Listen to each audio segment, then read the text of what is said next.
Hello friends, welcome to my YouTube channel education by Alok Kumar Yadav. तो आज के हम इस वीडियो में कंपाउंड सेंटेंसेस पढ़ेंगे। दैट मीन्स आज का जो हमारा टॉपिक है वह है कंपाउंड सेंटेंसेस। तो कंपाउंड सेंटेंस टॉपिक को समझने के लिए हमारा वीडियो अंत तक जरूर देखें। कंपाउंड सेंटेंस में प्रिंसिपल क्लॉज होता है और कम से कम एक या दो कोऑर्डिनेट्स क्लॉज होता है। दैट मीन्स कि एक मुख्य वाक्य होगा और दूसरा आश्रित वाक्य होगा। Principal clause and coordinate clause. तो चलिए इसके हम डिटेल में चर्चा करते हैं। Compound sentences. तो यहाँ हम देखते हैं कि कंपाउंड सेंटेंसेस चार प्रकार से बनाते हैं, अर्थात चार प्रकार से बना सकते हैं। कंजंक्शन। कंजंक्शन में क्या? Cumulative, alternative, adversative and illative के प्रयोग से बनते हैं। कंजंक्शन का प्रयोग करके हम वाक्य को बना सकते हैं। तो पहली हमारी हेडिंग होगी कंजंक्शन में कम्युलेटिव। इसकी हिंदी अर्थ क्या होगा? जोड़ बताने वाले, अर्थात जो जोड़ने का काम करे। तो यहाँ पे जो कंजंक्शन यूज होंगे and, as well as, both and, not only और बट आल्सो का प्रयोग करके हम वाक्य को बनाएंगे। हम एंड का प्रयोग करके बनाएंगे, एंड का प्रयोग करके, और एज वेल एज का प्रयोग करके,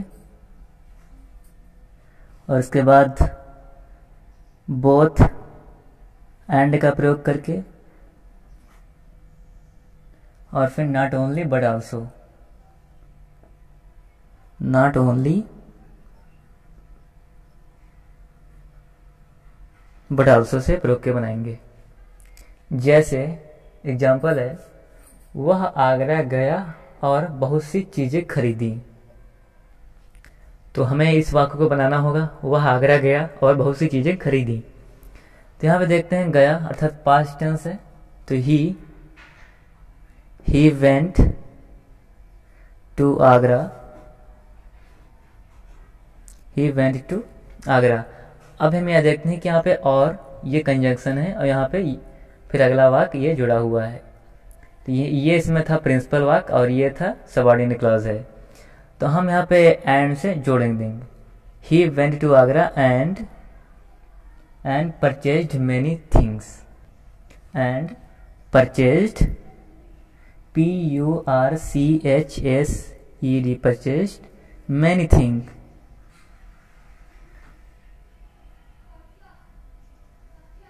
ही went to Agra and purchased many things. तो यहाँ पे कंजंक्शन एंड का प्रयोग हुआ और वाक्य का निर्माण हुआ। He went to Agra and purchased many things. And the next example, Sudhir अपराधी है और रणधीर भी। तो यहाँ पे हम प्रिंसिपल को बनाते हैं। सुधीर अपराधी है, तो सुधीर और हमें यहाँ पे कंजंक्शन का प्रयोग करना पड़ेगा। तो सुधीर अपराधी है और रणधीर भी, तो यहाँ पे एज वेल एज का प्रयोग होगा।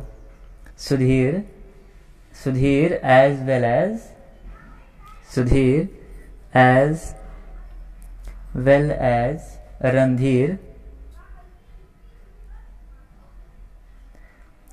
Is guilty.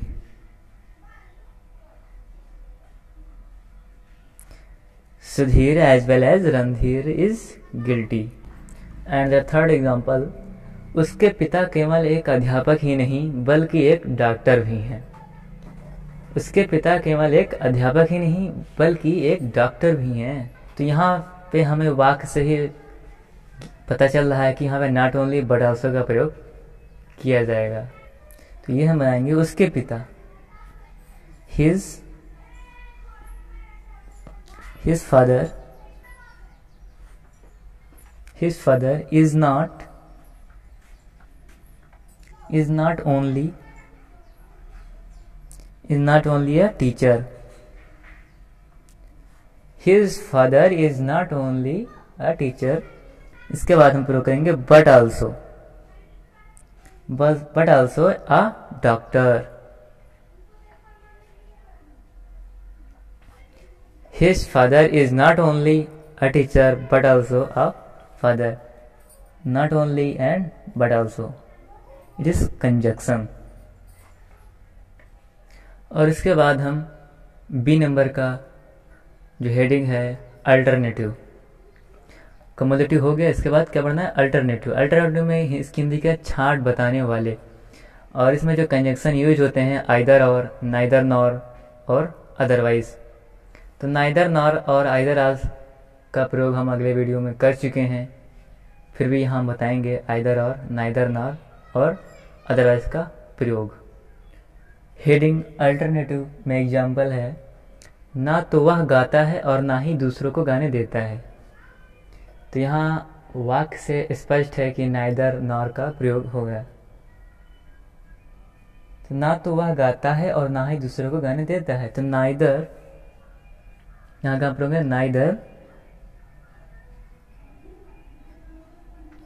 Neither he sings, neither he sings,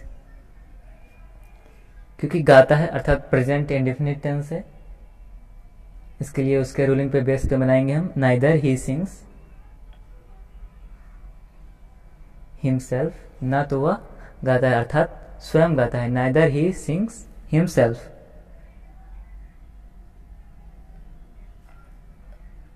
और ना दूसरों को गाने देता है, nor does he let other sing. Neither he sings himself nor does he let other sing.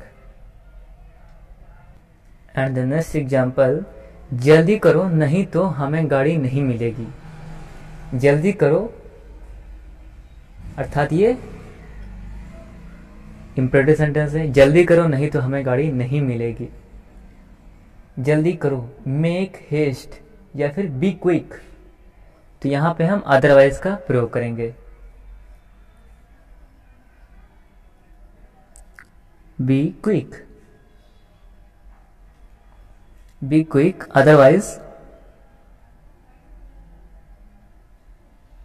Otherwise we will miss the train, we will miss the train. यहां पे ध्यान देने वाली योग्य बातें, जल्दी करो, इसके लिए हम मेक हेस्ट का भी प्रयोग कर सकते हैं। Make haste otherwise we will miss the train, ये भी सही है। Be quick otherwise we will miss the train. यहाँ पे ध्यान दीजिए आप, वी के साथ हमने विल का प्रयोग किया है, जबकि आई और वी के साथ सेल का प्रयोग होता है। तो यहाँ पे जल्दी करो अर्थात जोड़ देने वाली बात हो रही है, तो इसीलिए यहाँ पे वी के साथ विल का प्रयोग हुआ है। एंड जो थर्ड नंबर की हेडिंग है एडवर्सेटिव, विरोध बताने वाले, ये विरोध बताते हैं, और इनमें जो कंजंक्शन यूज होते हैं वो हैं बट, येट या स्टिल, ये तीन इसमें प्रयोग होते हैं, बट, येट और स्टिल आदि। जैसे वह निर्धन है फिर भी ईमानदार है, he is poor yet he is honest. यहां पर येट का यूज हुआ, ही इज ऑनेस्ट। यहाँ पे क्या यूज है? अदरवाइज का प्रयोग हुआ था, यहाँ पे नाइदर और नॉर का प्रयोग हुआ, यहाँ पे क्या हुआ? येट का प्रयोग हुआ। और जो फोर्थ नंबर की हेडिंग है इलेटिव, ये परिमाण बताने वाले हैं, ये परिमाण बताते हैं। जैसे वह देर से आया है इसलिए उस पर जुर्माना हुआ। यहाँ पे जो हम कंजंक्शन का प्रयोग करेंगे, सो या फिर देयरफॉर। यहाँ पे हम केवल दो कंडीशन सो और देयरफॉर का यूज करके बनाएंगे। जैसे वह देर से आया है इसलिए उस पर जुर्माना हुआ, तो क्या बनाएंगे हम? He was late, he was late. यहाँ पे इसलिए कि स्थान पे हम देयर का प्रयोग करते हैं,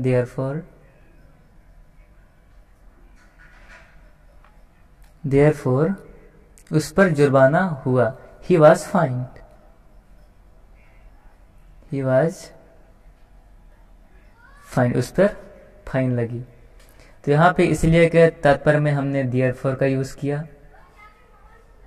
तो ऐसे आप और भी एग्जाम्पल बना सकते हैं।